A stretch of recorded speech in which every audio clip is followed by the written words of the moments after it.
పదే పదే చంద్రబాబు నాయుడును 15 ఏళ్లు ముఖ్యమంత్రిగా ఉంటారని పవన్ కళ్యాణ్ చెప్పడం వెనుక కారణం ఏమై ఉంటుందన్న దానిపై ప్రస్తుతం ఆంధ్రప్రదేశ్లో అదే హాట్ టాపిక్గా మారింది. ఆయన ఒక స్ట్రాటజీ ప్రకారమే ఇలాంటి వ్యాఖ్యలు చేస్తున్నారని, ముందు చూపుతూనే ఈ కామెంట్స్ తరచూ చేయటం వెనుక కూడా దూరదృష్టి ఉందని అంటున్నారు.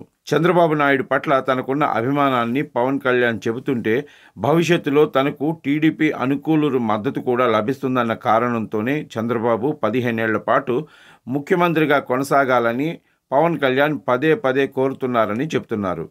పవన్ కళ్యాణ్ వ్యాఖ్యలు ఒక రకంగా టీడీపీ శ్రేణులకు, నేతలకు కూడా కొంత ఇబ్బందికరంగా మారాయని చెప్పాలి. ఎందుకంటే చంద్రబాబు తమ అధినేత అయినప్పటికీ వారంతా నారా లోకేష్ నాయకత్వాన్ని కోరుకుంటున్నారు. నారా లోకేష్ను ఉప ముఖ్యమంత్రిగా చేయాలన్న డిమాండ్ ఇటీవల కాలంలో ఊపందుకుంది. చిన్న స్థాయి నేతల నుంచి సీనియర్ నేతల వరకు నారా లోకేష్ను ఉప ముఖ్యమంత్రిగా చేయాలని అనుకుంటున్నారు.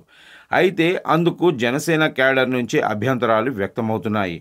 పవన్ కళ్యాణ్ ఉప ముఖ్యమంత్రిగా ఉన్న సమయంలో నారా లోకేష్కు డిప్యూటీ చీఫ్ మినిస్టర్ పదవి ఇవ్వటమేంటని సోషల్ మీడియాలో ప్రశ్నిస్తున్నారు.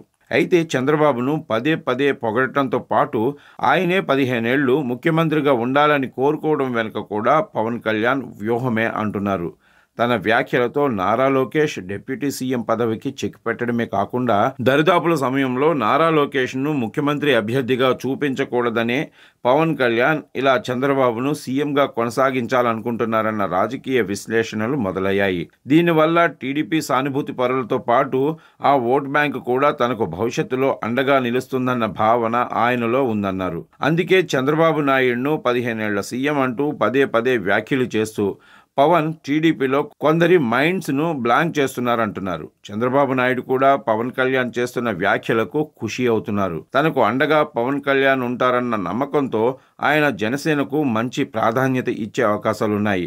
అదే సమయంలో నేతలు అక్కడక్కడ ఇబ్బంది పెట్టిన పవన్ కళ్యాణ్ అండ తనకు అవసరమని భావిస్తున్న చంద్రబాబు పవన్ కళ్యాణ్ విషయంలోనూ భవిష్యత్తులో ఎలాంటి ఇబ్బందులు తలెత్తకుండా పార్టీ పరంగా చర్యలు తీసుకునే అవకాశాలున్నాయి. దీంతోపాటు బీజేపీని కూడా టీడీపీతో కలిసి ప్రయాణం చేసేందుకు పవన్ కళ్యాణ్ ఉపయోగపడతారని, కూటమి మరోసారి అధికారంలోకి వచ్చేందుకు వీలవుతుందన్న అంచనాల్లో చంద్రబాబు ఉన్నారని చెప్తున్నారు.